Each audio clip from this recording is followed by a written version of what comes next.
My name is Stefan Chappé. I am an engineer with the Department of Natural Resources and the project manager for this project. I've been with DNR for just over 6 years now. Also on the call, we have Jamie Ranke. She's our CTP lead for the state of Nebraska, does a lot of our internal reviews and oversees a lot of our project work. And then I'm going to pass it over to Adele now. She's going to be talking later in the presentation on the mitigation side of things, and I'll let her introduce herself and a few others on our team. Hello, everyone. Thanks for joining us today. My name is Adele Phillips. I'm the flood mitigation planner with DNR. I've been in the position a little over a year now. And as Stefan said, I'll be doing a presentation later on mitigation. I'd also like to introduce Michelle York. She's our fantastic administrative assistant who I think you've probably all been in touch with in terms of organizing this meeting. And then we also have Mackenzie Merritt, who does a lot of support for our NFIP work. And if you have any technical difficulties, don't hesitate to reach out to her. She's a real whiz. And yeah, I'll pass it back to you guys. All right, thank you, Adele. I just want to do a little bit of a roll call here and hear from everyone that's on this meeting. So I'm just going to call out each community and state agencies and FEMA just to see who's all with us today.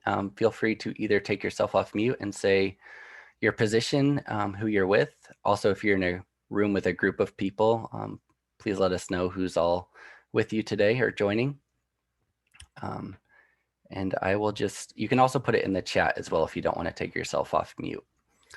So I will just start and see if is there anyone from Cheyenne County here today?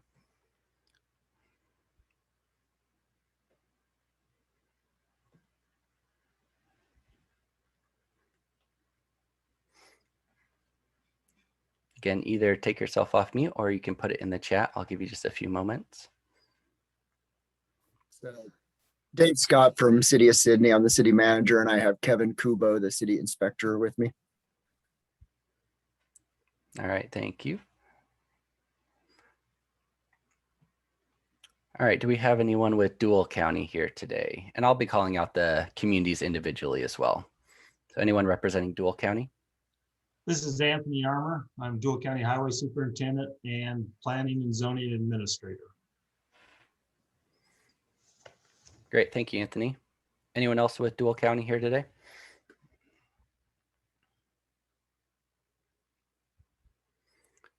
All right, do we have anyone with the Village of Big Springs here today?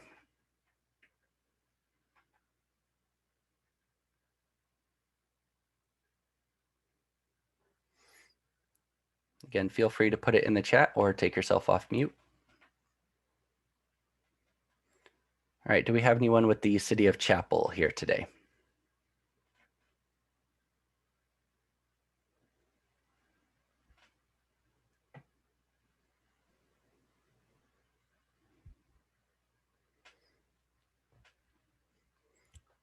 All right, do we have anyone with the Village of Dalton?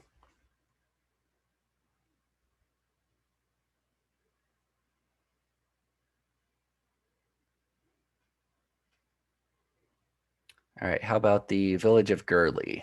Anyone with the Village of Gurley here today?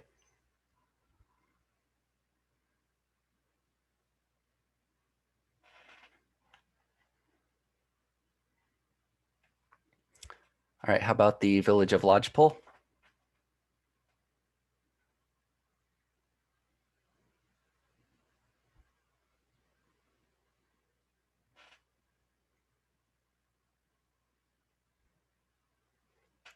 And the Village of Potter.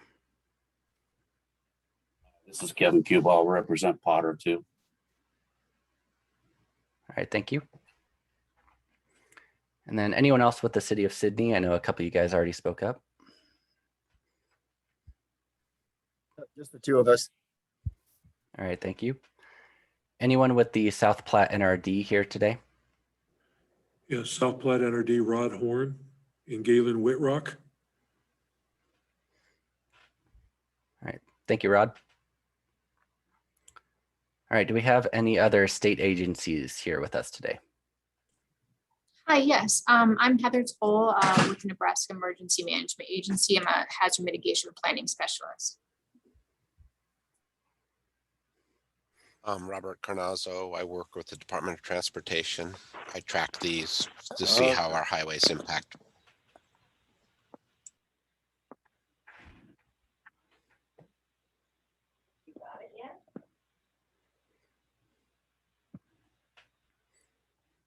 All right, thank you. And then lastly, do we have anyone with FEMA here today?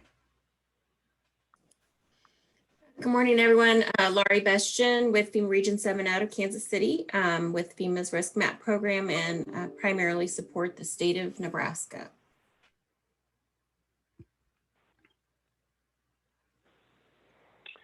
Hi, I'm Dane Bailey. I'm project manager out of Region 7 as well. Glad to be here. Thanks.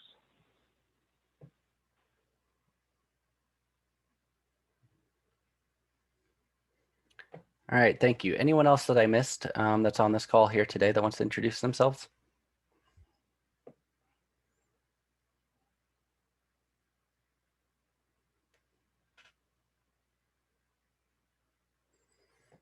All right, well, with that, let's go ahead and get started. Again, we'll have a few poll questions, so feel free to ask questions at that point or put them in the chat during the presentation.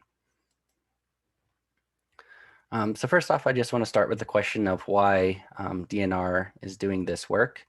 And the simple question is flooding poses a real risk to our communities. We've seen flooding as far back or have evidence of flooding as far back as 1881. The image you're seeing here is the Republican River in the mid-30s. And this is a flood that really prompted a lot of floodplain management practice for the state of Nebraska. This next one, this is the city of Lincoln, one that hits home to a lot of us here at DNR. From the 50s, you can see Dead Man's Run there on the right has been notorious for flooding, and there's been countless mitigation efforts that have been done on Dead Man's Run and are even currently ongoing. And then, of course, probably a lot of us are familiar with the floods on the Missouri River, major ones in 2011 and 2019. Of course, 2019, we all know, wasn't just limited to the Missouri River, but was widespread across the whole state. But the point is, flooding is a real threat to our communities, and it accounts for approximately 75% of disaster declarations across the country. So we're really here to help you understand what that risk is and help you better understand how you can mitigate that risk using the maps that we're providing. I also know that there has been some flood history in recent past on the South Platte as well, which would be affecting Deuel and Cheyenne counties as well. Okay, so why do we need to update your flood maps? There are currently maps for both Cheyenne and Deuel County, but the simple answer is flood risk changes over time. You can see Deuel and Cheyenne counties maps were last updated in the 80s. They look similar to that map on the left where they were originally done on paper. And they're hard to reproduce as well. A lot of the engineering data that goes behind those maps maybe don't exist or are hard to find now. So it's hard to reproduce that data. It's also hard to read. So if you're looking at an individual parcel, you can see there on the left, there's a property outlined compared to what our new maps will look like on the right. Maybe that floodplain is going through the structure, maybe it's not. It's hard to tell just looking at paper. With our new digital maps, that'll be much more clear and you'll be able to see that at a much finer resolution.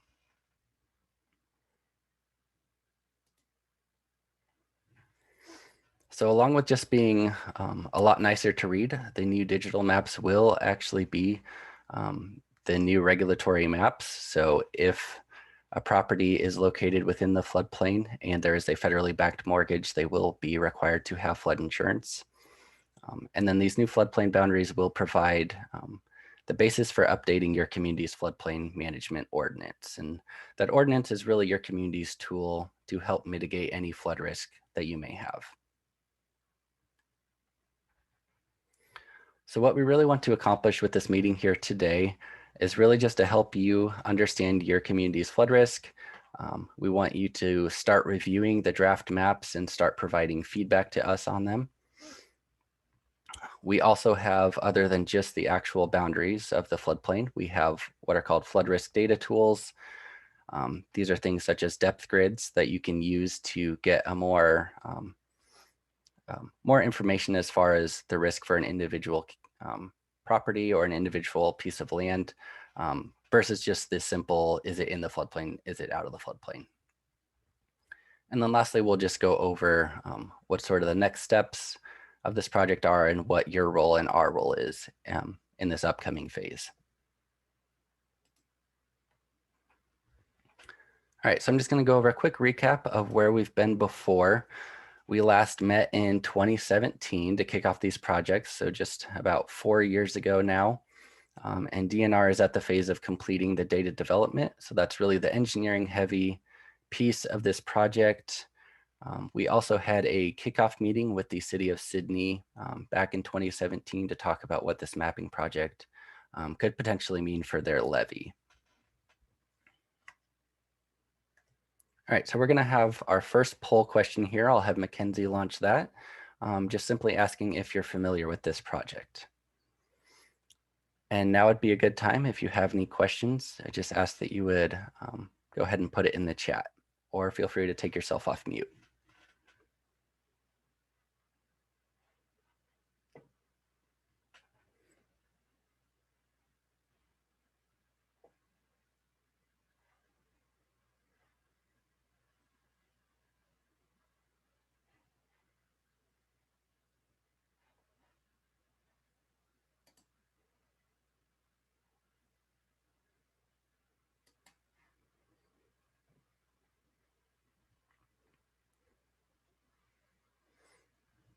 Mackenzie, are we seeing the poll question okay? Yeah, are you not seeing it? No, I'm not seeing it, sorry. Okay, that's okay. So the results just show that 63% have received the project update emails. We have one other person who attended the kickoff meeting, and then we have 2 that are unfamiliar with this project. Okay, thank you. So it sounds like the majority have been getting the updates, which is good. And there's some unfamiliar, and we can for sure reach out to you after this meeting and provide any more detail that you may need and get you up to speed on this project.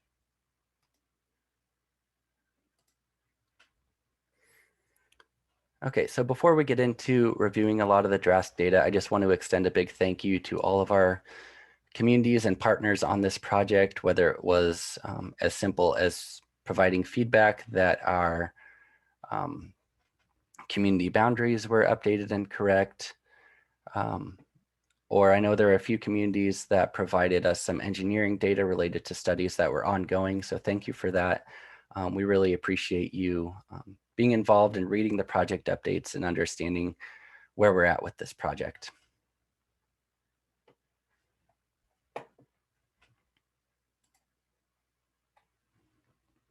Okay, so now we're going to start getting into some of the review phase of this. So I'm going to talk a little bit. This is just a big overview of how the maps are developed, really an oversimplification of it. But we really start with the base map. This is our aerial imagery, our roads layer, our corporate limits that you provide us.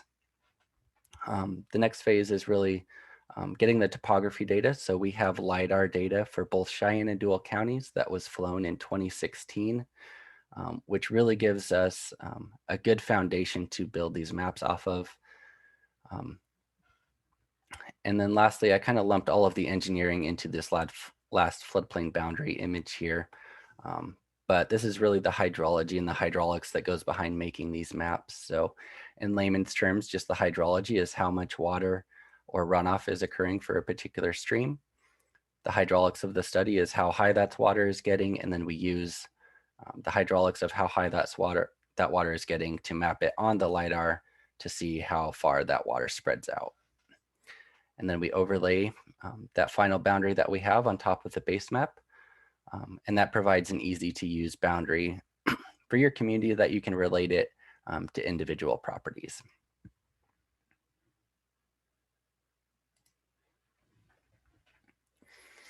So we also, along with the maps, provide a few other regulatory products. So the first being the flood insurance study.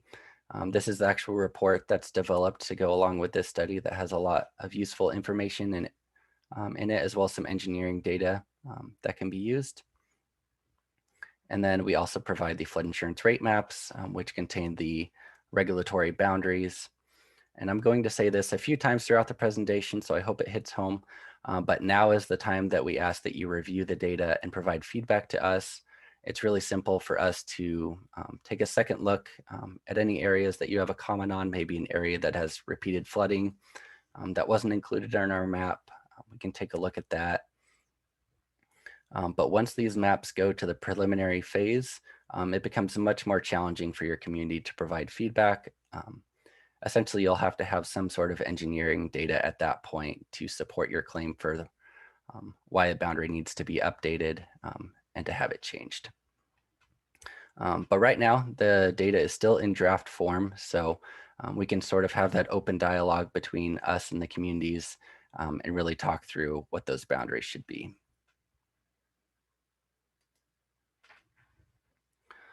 So along with just the boundaries, we also have what I alluded to before, a few other tools that your community can use to identify risk.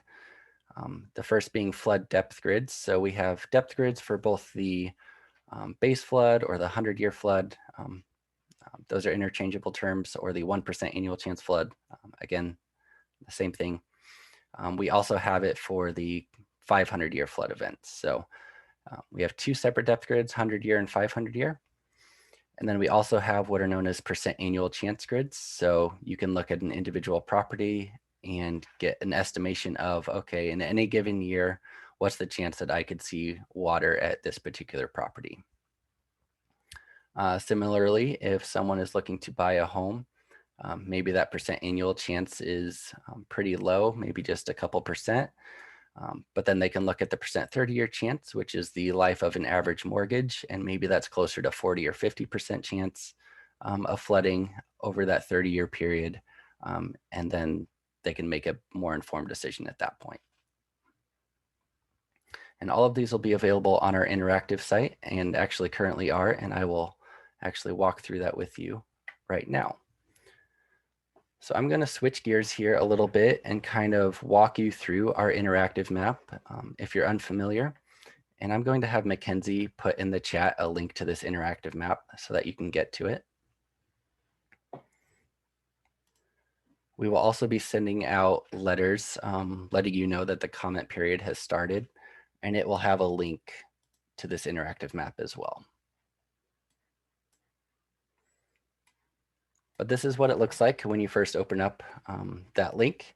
It's just a little use and agreement or terms of service agreement page that pops up. You can say, I agree, and then continue, and you'll see a map of the state of Nebraska.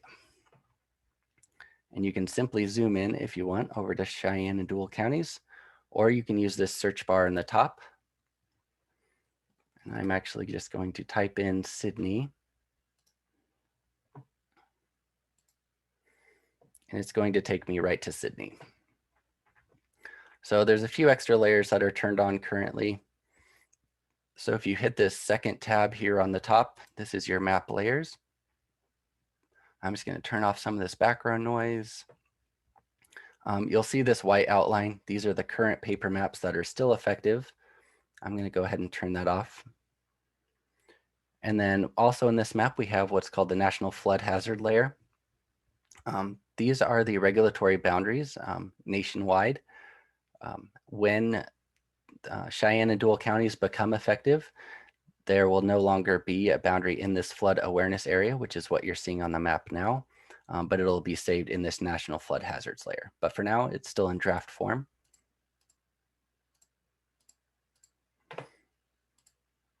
Okay, zoom in a little bit. So this is the draft boundary for the city of Sydney.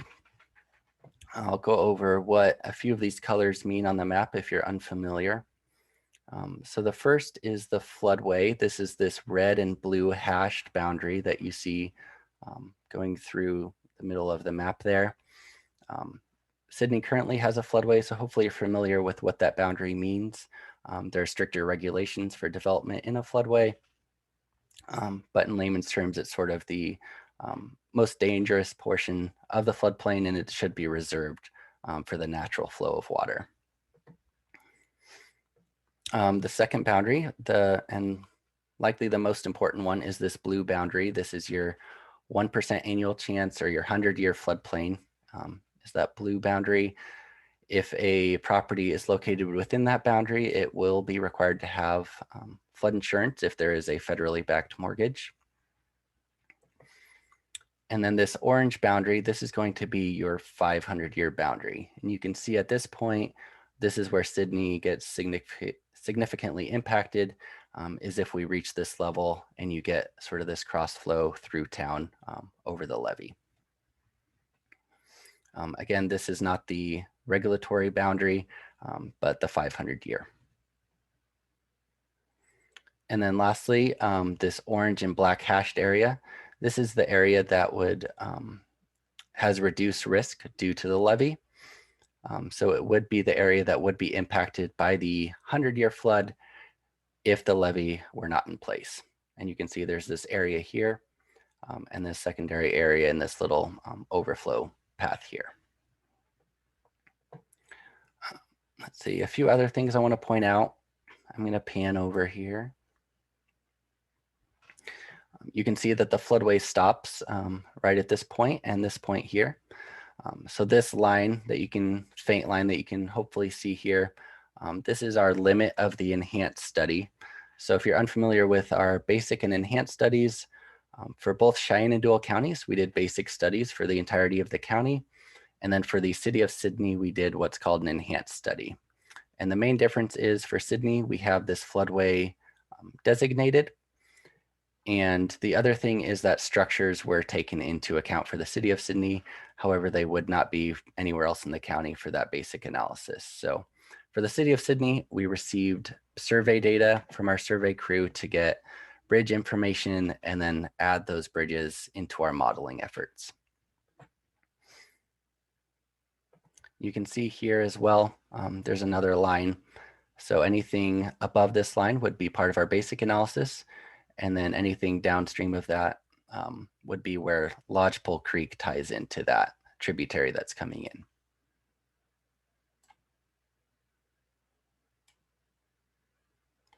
And I'm not going to spend too much time on all these communities. We'll rely on you to do a more in-depth analysis after the meeting, and then we'll have that sort of open dialogue over the next couple months. But just a few other things I wanted to point out here. I mentioned those depth grids, so I'll show you those real quick. So what you're looking at here is the 1% or that base flood depth grid. That darker red is going to be where your deeper waters are, and then this sort of darker blue area here is going to be where those lower depths would be. So I can simply, on this map, click on here, and it'll give me an estimation of what that depth would be. So you can see in this dark blue, less than a half a foot of water, but if I'm clicking in the channel, you can see over 8 feet of water occurring there.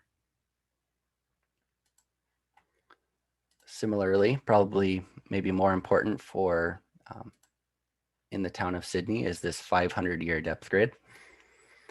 And you can see that water passing through town here. But the good news is you can see it's a lot of darker blue, which means that the depths aren't as high. So maybe it's less than a half a foot at a lot of these properties if we were to get to that 500-year event. And then the roads being a little bit deeper and carrying a lot of that water, it looks like. So maybe 1 to 2 feet within the roads.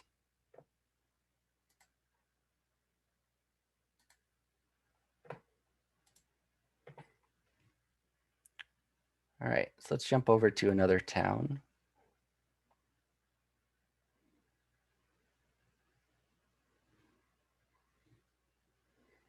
We'll go to Lodgepole here. You can see a lot of their flooding south of the tracks here with these new draft maps.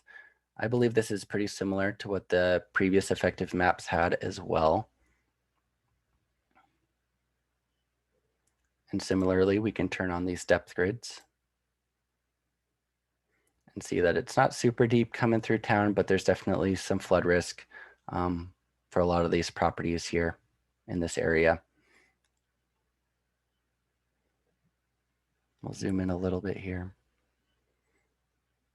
Maybe I can click on this one property and you could see in a 100-year event, maybe there's 1.5 feet of water expected for that property. And then we can compare that to the 500-year. You can see you get an additional 2 feet expected for that event.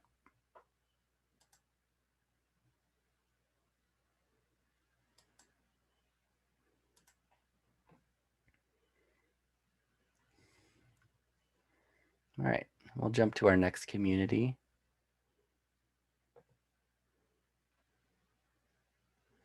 We'll go to Chapel here.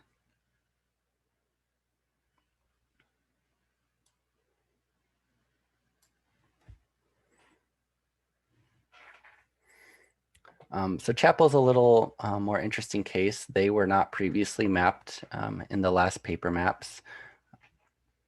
So they will have new draft boundaries that kind of run along the roads here.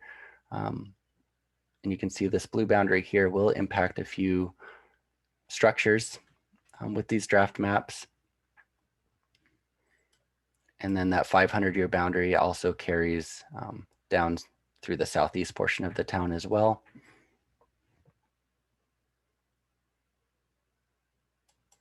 And again, we can turn on these depth grids, and you can see that it's pretty shallow flooding just because there's not really much of a defined channel that goes through Chapel. But less than 1/2 foot in a lot of these places of flooding. And even for that 500-year event, maybe 1/2 to 1.5 feet with a little higher depths in the roads probably.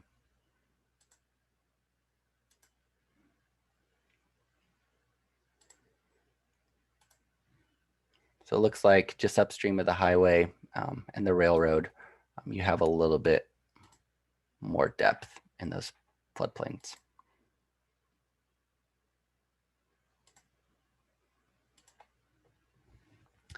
And Chapel brings up a good point as well. So for the city of Chapel, DNR did what's called a real-time technical assistance project, where we actually looked at mitigation efforts that could be taken for the town to reduce this impact of the flooding. We looked at increasing culvert sizes through the railroads and the highways. We also looked at doing a diversion channel to reroute this water from this little basin here around town so that it doesn't end up impacting a lot of these structures. So if your community is looking for something or wanting to know what you can do to reduce any of that flood risk, you can be in contact with us and we can do or apply for a grant through FEMA to get money to do a real-time technical assistance project to see if there's something as simple as adding a culvert through a roadway or increasing a culvert size or doing some other sort of project, just to give you a simple answer of, is it possible for us to do a project to eliminate some of this risk? If you have any more questions on that, feel free to reach out to me after the meeting and we can talk about that.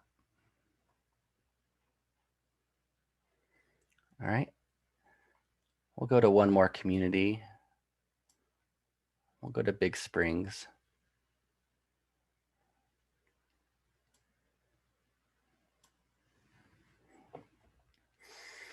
And I believe the previous regulatory maps, the boundaries stayed on the south side of the tracks here. So there is a little bit of regulatory boundary that will be added north of the tracks here.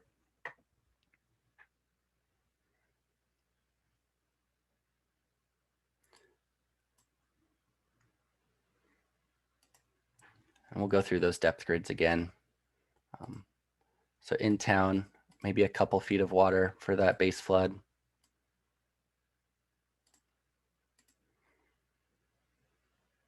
Again, we can look at the 500-year, and that's going to be a little bit more, maybe 3 to 4 feet. And then I mentioned as well these percent chance grids. So we'll go ahead and look at one of those as well. So if you're wanting to know for a particular structure, what's the percent chance that I could see flooding any particular year? Maybe I zoom in a bit here. And I can click on this property. I can say, okay, maybe in a given year, there's only about a 2% chance that I would see flooding. But maybe I'm looking to move.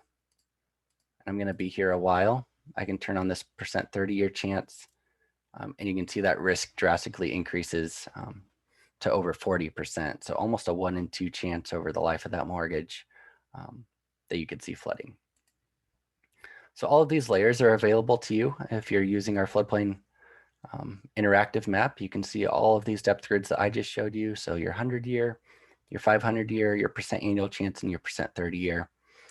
And then again, for the purposes of reviewing, we ask that you use this flood awareness area.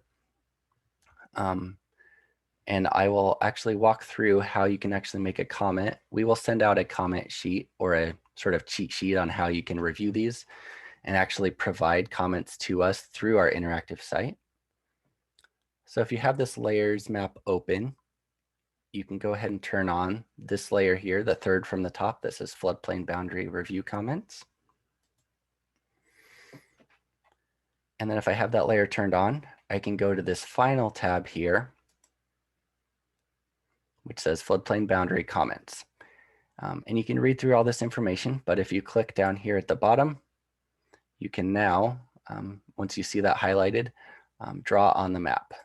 So I can draw, and as soon as I double click, it says double click to complete.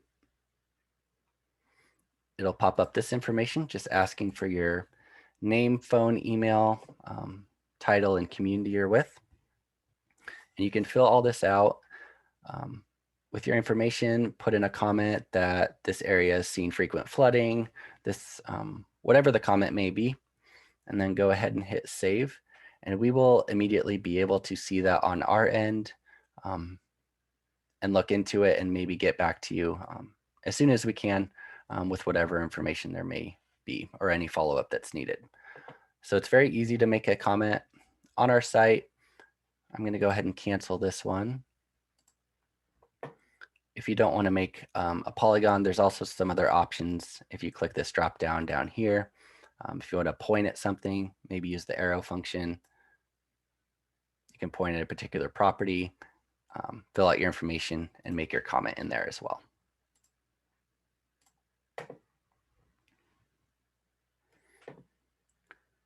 All right. With that, hopefully you'll all have time in the near future to go through our interactive site, make some comments, review the maps. We would really appreciate it. Again, now is the time to make those comments, and we can get back to you shortly on those.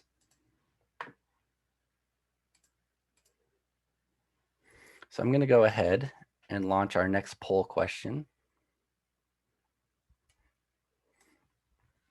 And this is just simply, how would you most like to review your draft floodplain boundaries?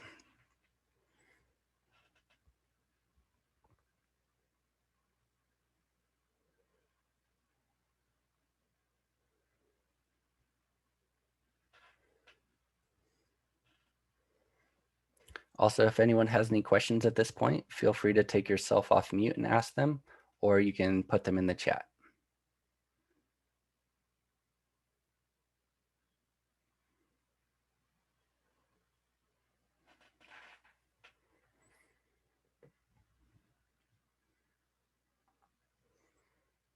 And then Mackenzie, if you could just let me know when the poll's done. I still can't see it for some reason. Okay, yep, I just finished it. So looks like a majority of people are comfortable reviewing the interactive map on their own, and then just a few that would like some help. So again, if you guys need help, please feel free to reach out to us. All right. And we can reach out to you for anyone that would responded that you wanted a little more help with that. We'll reach out to you after the meeting and make sure we get in touch with you. Okay, so some things to look for when you're reviewing any areas of significant flooding with the new maps. We'd ask that you look at those closely. If you know any properties that have been repeatedly flooded, maybe marking those out for us would be helpful. If you have any new development, especially development that has occurred since 2016 when we got LiDAR data, that would be good for us to know because We want our maps to most accurately represent what the risk is, and if there's been development since then, that elevation data is probably outdated then. If you have any areas with planned new development, feel free to mark those. Anywhere that you've already taken mitigation actions, or where you've seen flooding and you have plans to do mitigation, let us know that. Or any areas that you really have prioritized for any sort of flooding issues. That would be helpful.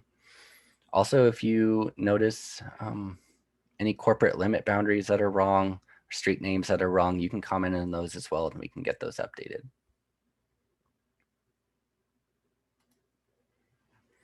All right, with that, I'm going to pass it over to Adele, and she's going to talk a little more on the mitigation side. Okay. Thanks, Stefan. And again, thank you everyone for joining us today for this meeting. My name is Adele, and I am the flood mitigation planner with the Department of Natural Resources. So I'm here to talk about mitigation, and mitigation measures are actions we take to reduce hazard threats or impacts to life and property. Next slide, please. Okay. So we have a known hazard here. Floodplains are inherently hazardous places, and flooding is the most frequently reported hazard in Nebraska, followed by drought. In a 30-year mortgage, a home, and we've seen now the layers of very precise data that Stefan has presented you. But broadly speaking, in a 30-year mortgage, a home in the special flood hazard area has a better than 1 in 4 chance of experiencing a flood. So it makes sense to be prepared and plan accordingly. Also, climate models are showing that Nebraska is getting wetter across the state. Our springs in particular are getting wetter, while our summers are getting drier. And our climate research is also showing us that storm events are going to increase in frequency. They are increasing in scale and intensity, and they are decreasing in predictability. I don't know if you watch videos from our state climatologists, they do a great job of speaking about the projected risks across the state. According to the National Climate Assessment from 1958 to 2012, in the state of Nebraska, we've had an increase of 16% in precipitation in our heaviest or greatest storm events. So this is not, it's a known risk, okay? So why reducing flood risk makes sense? When you reduce your flood risk, you are in turn decreasing the premiums that you and your neighbors pay on flood insurance. You're keeping your property and your loved ones safe. You're maintaining a quality of life. You're preserving natural floodplain functions. And these things overall improve your community's resilience. Resilience is a concept. It means, or resiliency enables communities to recover more quickly from a disaster. Being resilient means you can bounce back faster. So working towards resilience means taking actions now that help keep you and your community safe in the future. And when you're thinking, you want to think of the whole health of your community and the quality of life of its residents. Think of the things your community values most, the well-being of families, the safety of their homes and neighborhoods, health and recreation, protection of financial investments, and protection of the natural environment. You got to take a holistic perspective. So there are many ways to mitigate, and there's a whole spectrum of actions called mitigation measures. I've got 6 sort of categories of mitigation measures here on the slide depicted as raindrops. And just to provide some detail on each of these, prevention means, or prevention category includes planning and zoning actions. This means having a floodplain management ordinance that you administer. Maybe you have a stormwater management plan for your jurisdiction, or you've got open space protections within your regulatory instruments. Natural resource protection includes wetland protections, grassed waterways, erosion and sediment control or stormwater best management practices. Say you've got a development site and you're ensuring that the developer has straw wattles on site to ensure that when precipitation occurs, none of that soil is lost and draining down into your waterways or your ditches.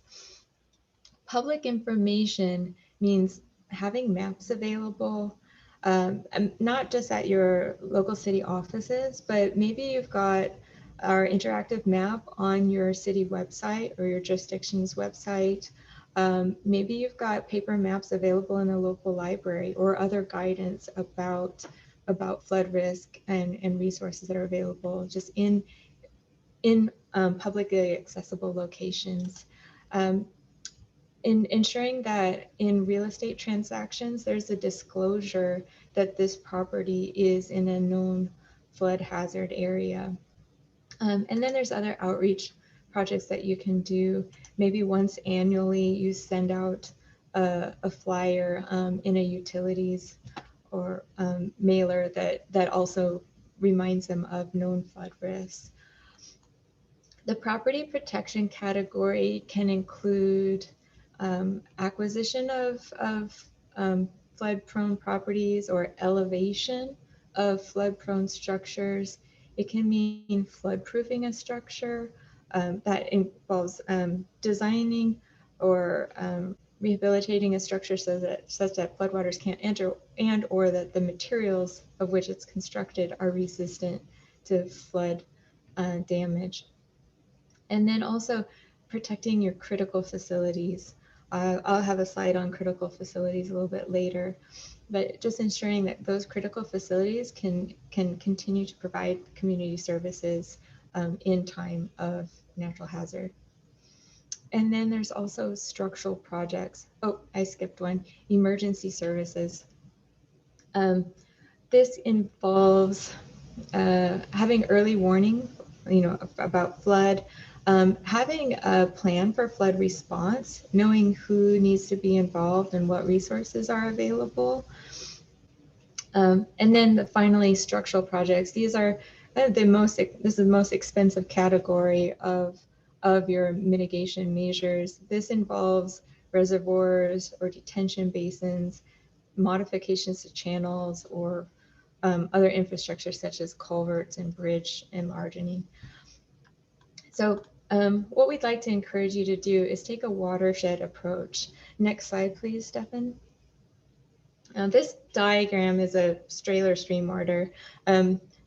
How it works is that the 1s are representative of their smallest tributaries and waterways, and the 3s and 4s are rivers. I'm just using this as a representation of a watershed. I'm using it for illustrative purposes.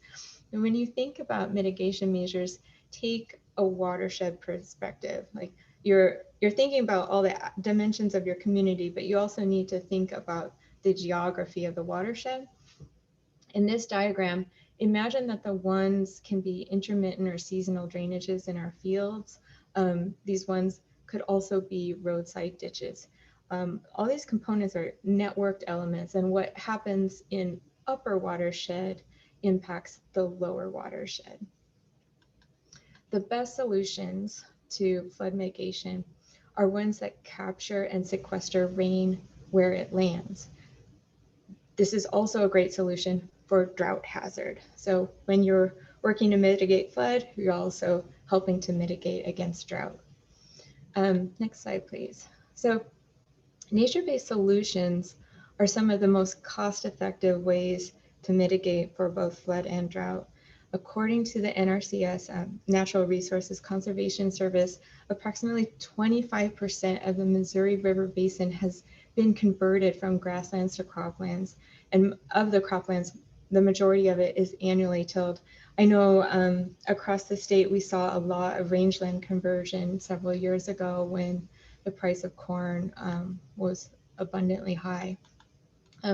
When you have annual tillage, the capacity of the soil to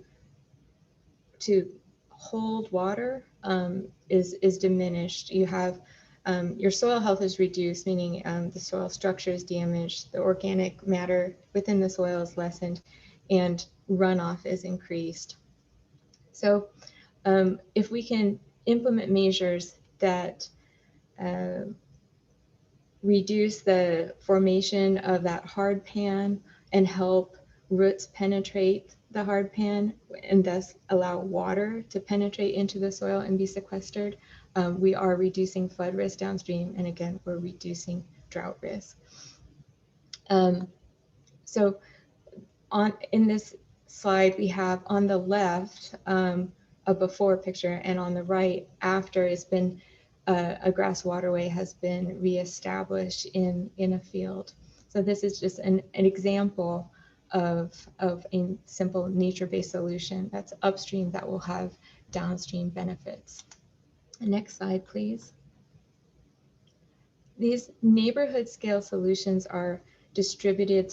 In this slide, we've got some solutions that are distributed stormwater management practices that manage rainwater where it falls.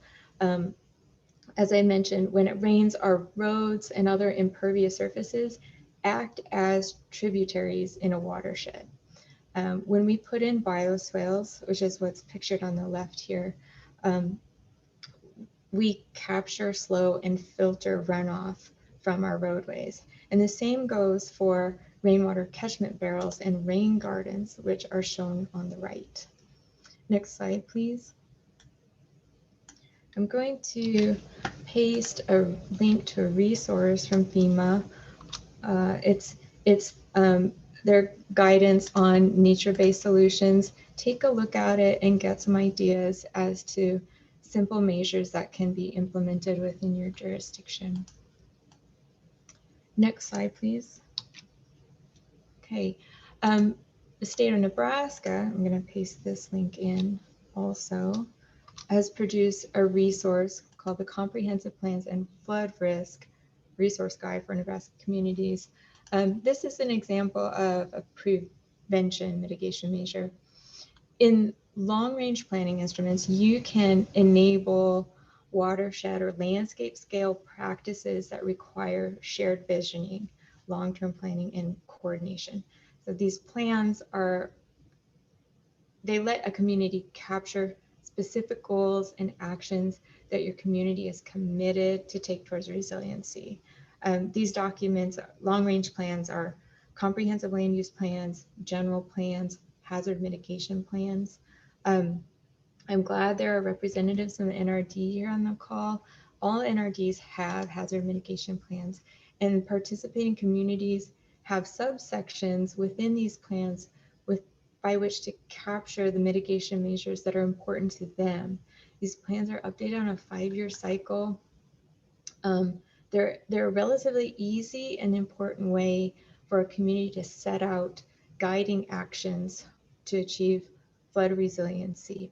These mitigation plans are an important opportunity for emergency managers and floodplain administrators to work with a community to get larger goals identified and begin working towards them. They are also an instrument that you can leverage to get funding to implement these measures. Next slide, please. So this is the emergency services category of mitigation measure. We want to make sure that our critical facilities are safe and can remain operational in your community after a disaster or during a disaster. Critical facilities include hospitals, nursing homes, fire departments, police departments, whatever your power supply is, your drinking water supply, and wastewater treatment. So you want to use this flood risk data to safeguard existing facilities and also use it to avoid placing these facilities in high-risk areas. Next slide, please. Here we have an example of property protection mitigation measures. Elevating homes above flood risk levels is a straightforward way to reduce property loss. Here we've got 2 images of structures that have been elevated enough such that floodwaters will not damage the living quarters. And also an added advantage of this is when the home is elevated, generally the insurance costs will go down. And there are some financial instruments, which I'll reference at the end of this presentation, that can help with elevation costs. Okay, next slide, please. Another property protection mitigation measure and a prevention mitigation measure are buyouts and relocation. So this is a very effective option to protect against flood risk, and you're actually removing development from the floodplain altogether. These two images are from Beatrice, Nebraska.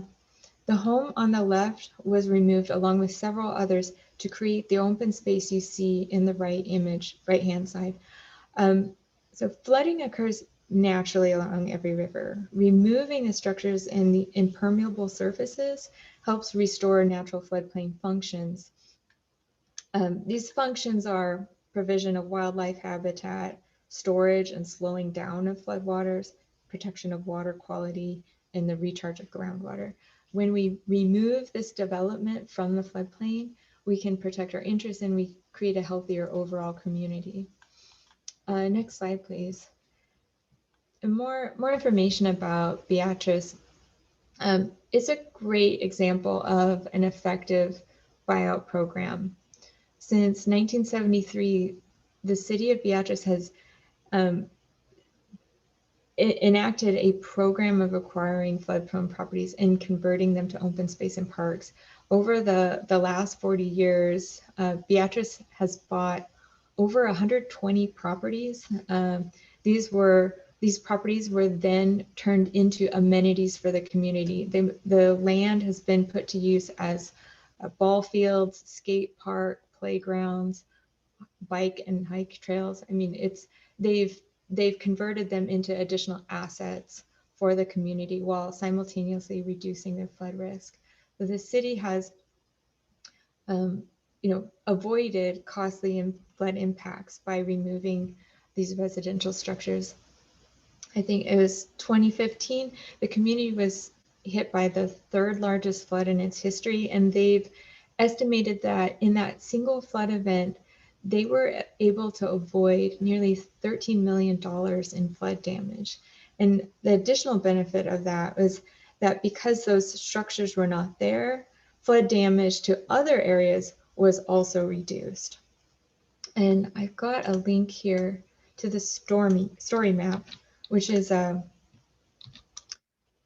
it's a online kind of interactive narrative and geospatial story about the community. So it's quite an extensive example of a buyout program, but it's a really impressive story, and you might find some inspiration from it. Okay, the next slide, please.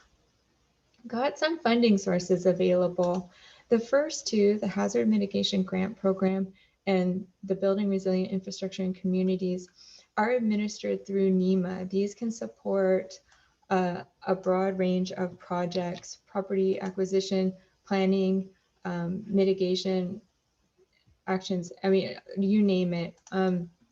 We've got Heather on the call, and also I'm going to copy and paste the contact information for the State Hazard Mitigation Officer. So you can begin inquiring with NEMA as to how to pursue these grants.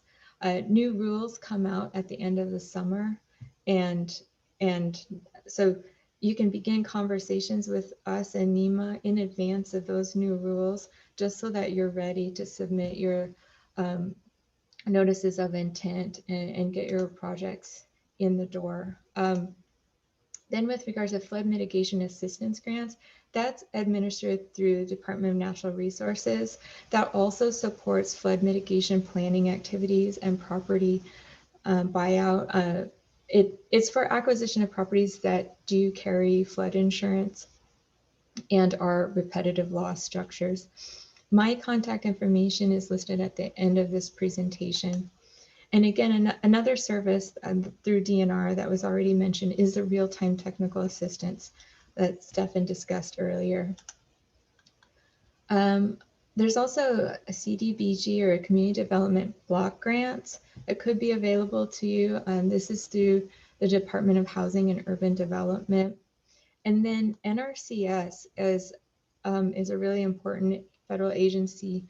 They have a whole host of programs and resources that may be available to you and property owners within your jurisdiction. The best person to talk to is your district conservationist. Her name is Kristen Dickinson. You may probably already have met her. I'll put her contact information in the chat as well. Now, the last three, National Fish and Wildlife Foundation, or NFWF, and Nebraska Environmental Trust, Nebraska Community Foundation. So these are private funding entities that you may get some, may be able to get some resources from, just depending on the nature of your project. I reach out to them and start a conversation.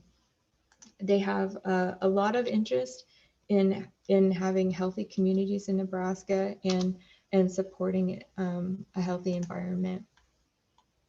Just a couple comments on getting projects off the ground.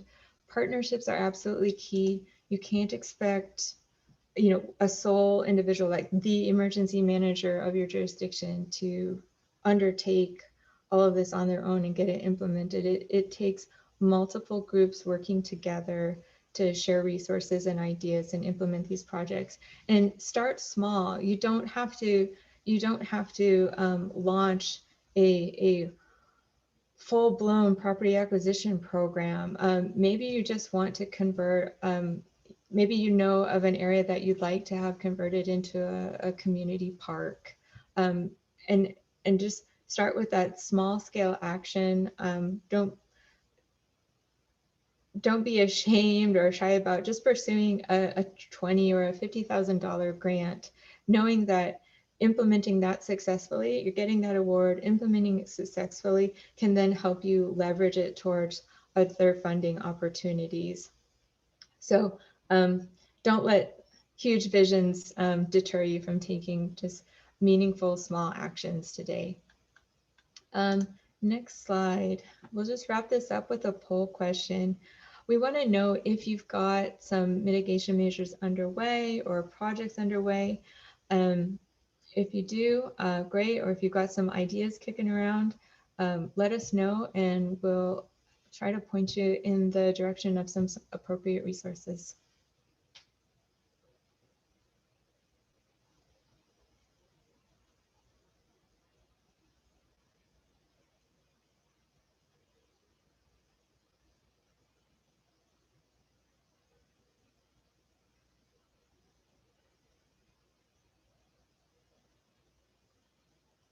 Okay, we've got one vote for yes, that you got a project underway. If you'd like to share about it, feel free.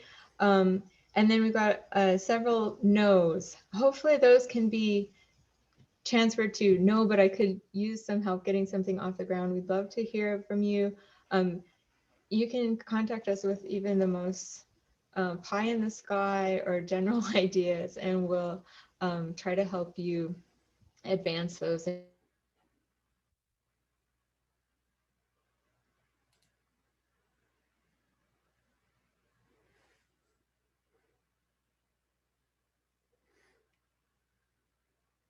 Did we lose Adele McKenzie? I think she froze. Okay. We'll go ahead and move forward. Hopefully she joins with us here soon. But thankfully she was wrapping up there. So lastly, I'm just going to tackle some of the next steps for this project with where we're at, and then we'll let you all go. So as far as DNR, our next big step is really to request that the communities that are on this call and the rest of the communities that aren't able to join us today start reviewing our draft boundaries. So we will be sending a letter out with a 30-day notice that you have to review these boundaries. That 30 days is required by FEMA, but if you are past the 30 days of that notice, please reach out to us. You can still make comments, most likely, as long as we have not reached that preliminary phase. So if it is the 30 days has passed and you make a comment in our interactive site maybe just give us a heads up since we won't be checking it as often after that 30 days, and let us know it's in there so we can address that quickly. But once we start developing those preliminary products and those are issued, again, it becomes much more difficult for your community to make comments on the maps. So our plan is to have preliminary products completed sometime in the summer of 2021. That might get pushed to about the fall, but shooting for summer.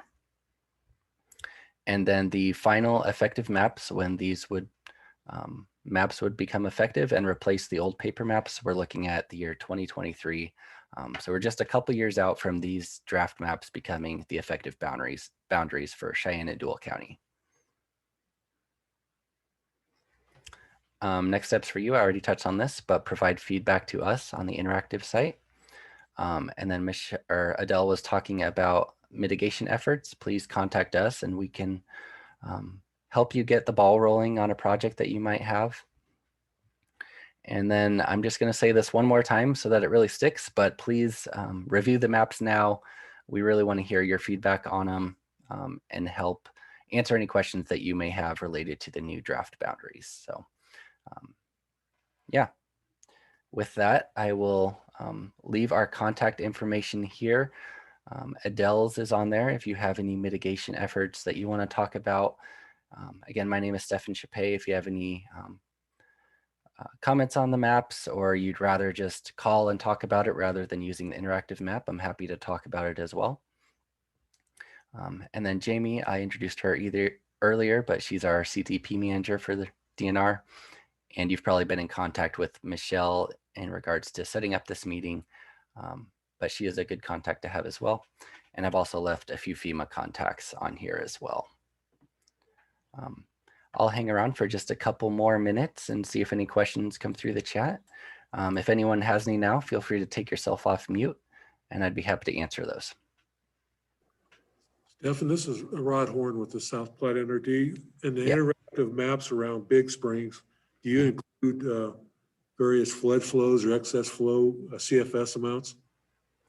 We have that information and we could talk offline about that as well if you'd like. Okay, thank you.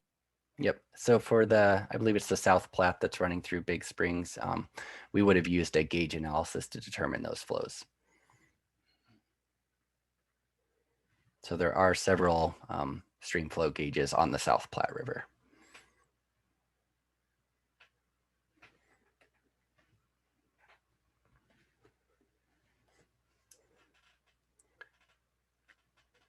All right, any other questions that anyone has on this project?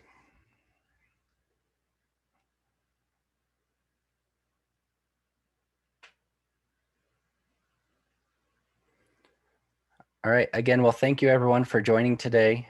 Look forward to getting your feedback on the maps and your review comments. Have a good rest of your day.